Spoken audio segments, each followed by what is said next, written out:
Hey, Powell, how you doing, man? Hello, hello. Doing good. Good to see you. Yeah, good to see you too. So, as part of the winter season lunch week, we are going to introduce some of the features that we have recently released, and one of them is the feature that you were working a bit more closely with, which is the step conditions. And before we kind of will dive to the actual feature and what it implies and what it enables the Novu users to do, could you maybe introduce yourself? Like, who are you? What are you? How is this, like, how this feature even comes into your specialty or kind of general perspective? Yeah, sure. My name is Paul Dimchuk. I'm team lead at Novu, and currently I'm more focused on engineering and coding, leading the development of both the old dashboard and also the new inbox components. Do you mind walk us through why do we need step conditions? Yeah, of course. So one of the pain points that our customers had is that they needed to have more flexibility in controlling how and when the notifications are sent. So, for example, every step in the workflow is executed actually regardless of the context, which might lead to unnecessary messages sent and redundant notifications. Mm-hmm. And that the clients wanted to have a way to tailor also these notifications dynamically based on some subscriber attributes or the payload data or the workflow state. Yeah. With the previous version that we had, we only allowed users to have and to create one level of the conditions. Mm-hmm. So what I mean by this is that the new version allows them to create the kind of groups for the conditions and have the statements like if this group is true or that group of condition is true or like and those groups they can also have like a internally the operators like or and between the rules. Mm-hmm. So the new version allows them to create more complex conditions. Yeah, we are not basically stopping the clients to use one operator like and or aura, and like we allow them to have more advanced, the rules and like to particularly fit their requirements. Mm-hmm. Yeah. Okay. So what I actually would like us to dive much deeper into, like because the actual feature or the actual functionality, it's something that is going to be detailed, like for example, probably in the docs or in the changelog or whatever. But what you have a very unique perspective on is the actual implementation and the development process of this feature. So something that I would like to start is what was the biggest challenge that you faced when you and the team developed this feature? Yeah, one of the challenges was, designing the system that can evaluate these conditions in real time without, slowing or affecting the workflow execution. And also from the another angle, we also wanted to dog food the existing tools that we have, for example, framework to reuse its functionality to compile some of the controls Mm-hmm. and to run, this conditions logic. And maybe let me give you an example. Like you imagine you have a workflow with some steps and one of those steps has some of the conditions assigned. Mm-hmm. And during the step execution, you have the trigger context, like you have the subscriber information, you have the payload information, Mm-hmm. and it's considered the input to this kind of evaluation, right? But not only because the conditions itself could be and could have the dynamic fields. So you need to first to compile these conditions. So meaning if you have the rule, let's say payload.foo equals payload.bar, you Mm-hmm. have to compile this payload.bar and like provide the value to that so you can run those evaluations Mm-hmm. and to get the final result and to combine all of these things together was a bit challenging, I would say. And what was like when you were designing the scope of the feature or the capability, do you had any inspiration source that you look into, like maybe a few, maybe different tools that offer this type of filters or step conditions? Yeah. So initially we considered to use the existing rule engine that was written a while ago for the first version of the dashboard. Mm-hmm. But we know that it was complex and a bit, I would say, harsh to extend and maintain and to have all the other functionalities that we've been thinking of. Mm-hmm. And so we decided to maybe like do some small research on the field around the existing open source solutions and found one library that basically satisfied all of our needs, Mm-hmm. which was called React Query Builder. Mm. It's a really flexible solution when it comes to the UI and building the rules, the conditions, Mm-hmm. and it's easy to extend with your custom UI, like to satisfy all of your UI needs. Mm-hmm. And you can also um, build the custom operators that are not included into the library. So mm, it's used basically to build our main UI, and it also allows us to export all of these conditions and all of these rules Mm-hmm. to something that is called JSON logic format. Mm-hmm. And this is basically, in short, like a JSON object that represents those rules. And we use it and we store it in our database and we execute it later.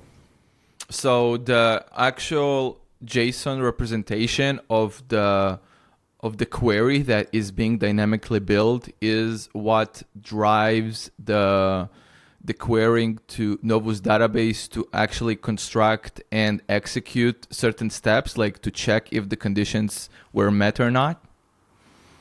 Um, Basically, the JSON is only represents the rules, Mm-hmm. but for the execution, we use the JSON logic JS library, Mm-hmm. which basically understands that, and it just requires us to provide the inputs to the rules Mm-hmm. and the rules itself, and as the result, it says you whether the conditions are met or not, or it throws the exception that you have to handle. So, and like from the kind of testing phase that I at least went through with the step conditioning capability, I'm trying to understand where, like, how the engine of the conditioning operates. Like, for example, if you are um, comparing different variables, like dynamic variables, it could be subscriber related variables or payload related variables. Is this happening on each step separately for then to execute the next step, or it kind of operates as one workflow unit or kind of one workflow node that is working like in a sync kind of way, if I managed to make myself clear. So I would say that it works independently, like each step, like whenever each step is executed, the rules come into play in short, and those steps are provided with a specific context to that step, and also with the context of the previous steps.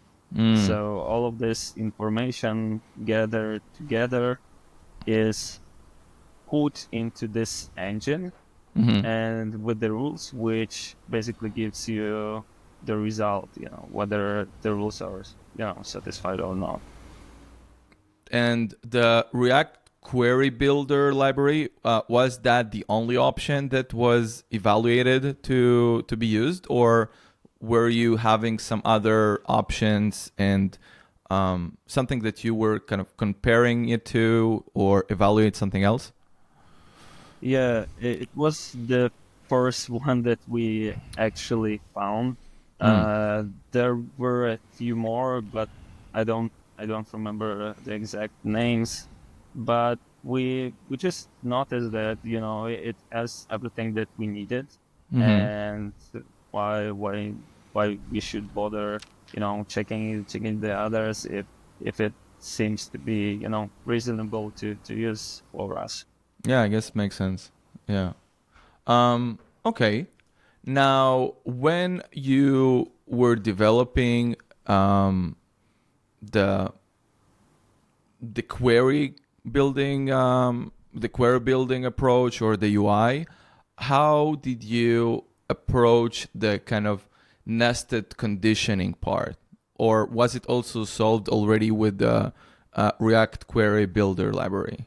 Yeah, this is exactly one of the reasons why we choose the React Query Builder. Because in the previous versions of Novu, where we had the conditions, also we didn't manage to implement this grouping. So when we saw that the library provides this functionality for us, we said yes, that's exactly what we needed. So yeah, the library handles this for us. We just currently have some of the limits that we set on the conditions. So, for example, we only allow one level of nesting for the groups for now, and each group could only have max 10 rules. So, How many? How many again? Come. 10 rules. 10 rule. Okay.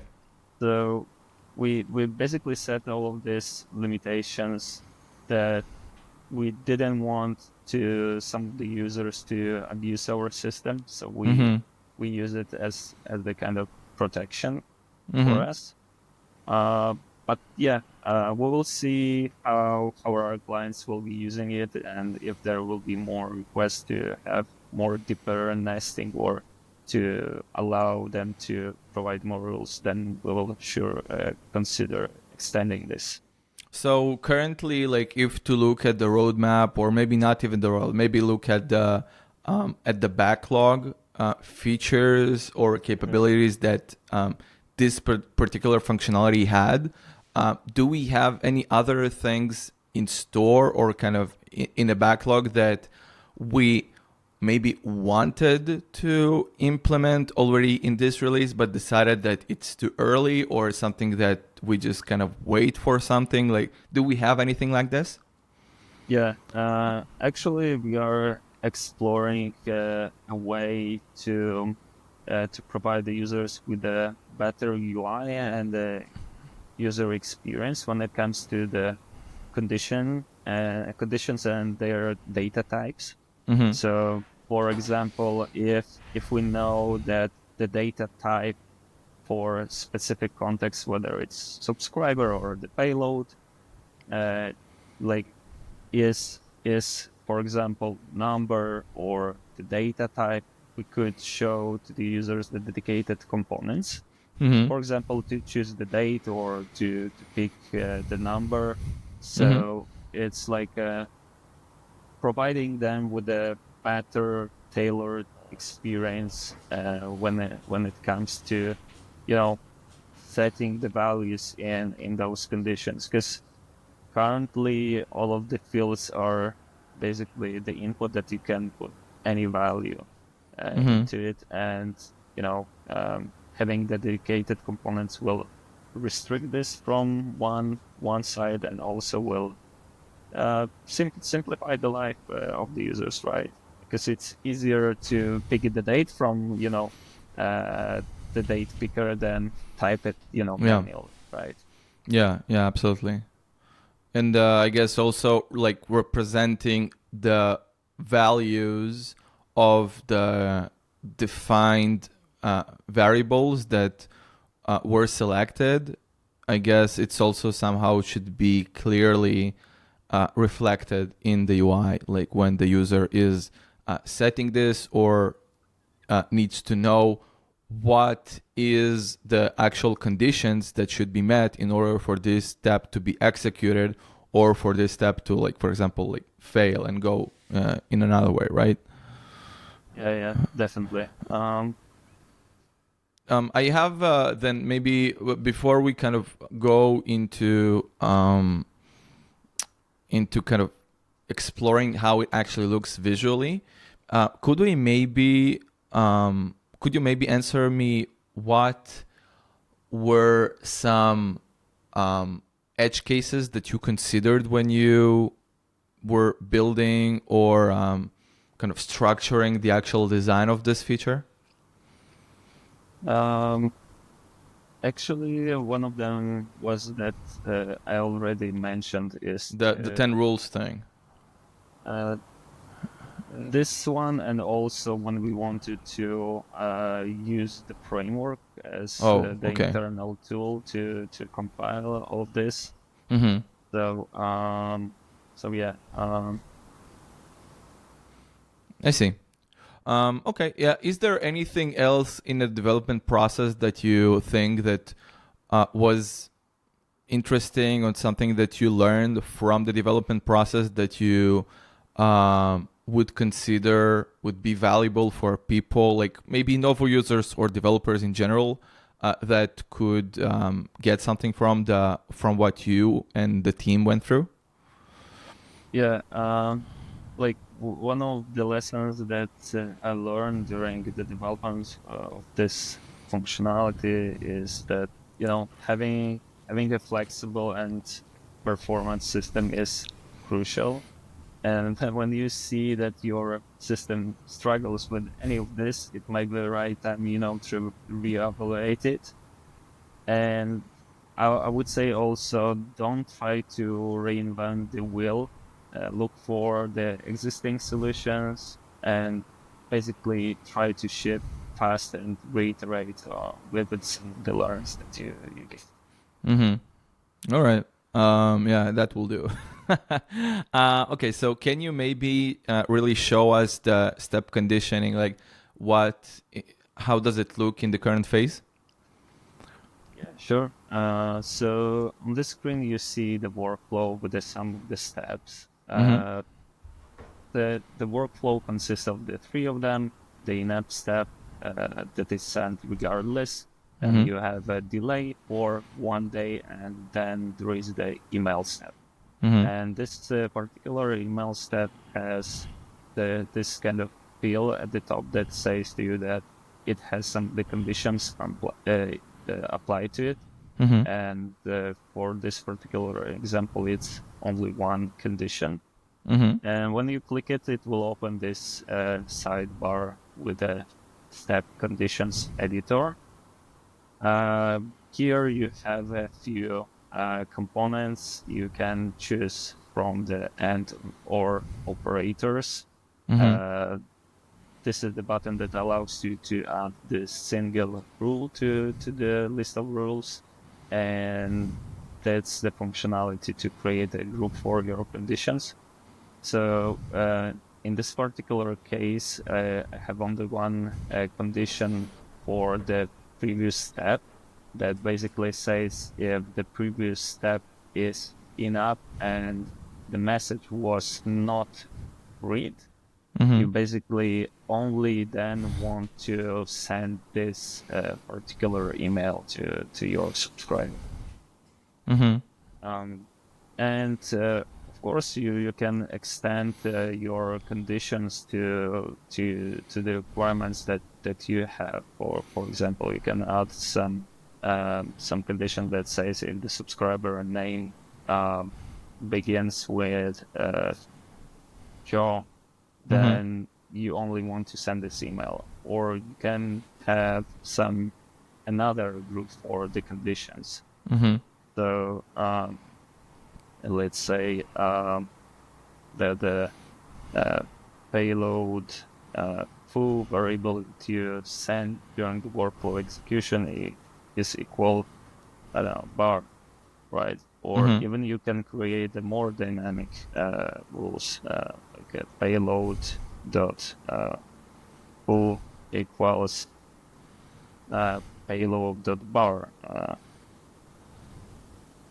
right? Mm-hmm. So this value of this particular variable is known when you are executing this. Mm-hmm. So you can reference basically the data that you send, or you can have some constant values to compare. Mm-hmm. Got it. Okay. But for kind of wrapping this up, is there anything else that you think that could be valuable that we maybe did not covered so far? Nothing comes to my mind, Okay. but yeah. Okay. So really, thank you, Paul, for going over this feature and kind of the behind the scenes type of thing of how it was developed and implemented with Yeah, you and your team. yeah. Thank you, Emil. Thank you for Uh, having me.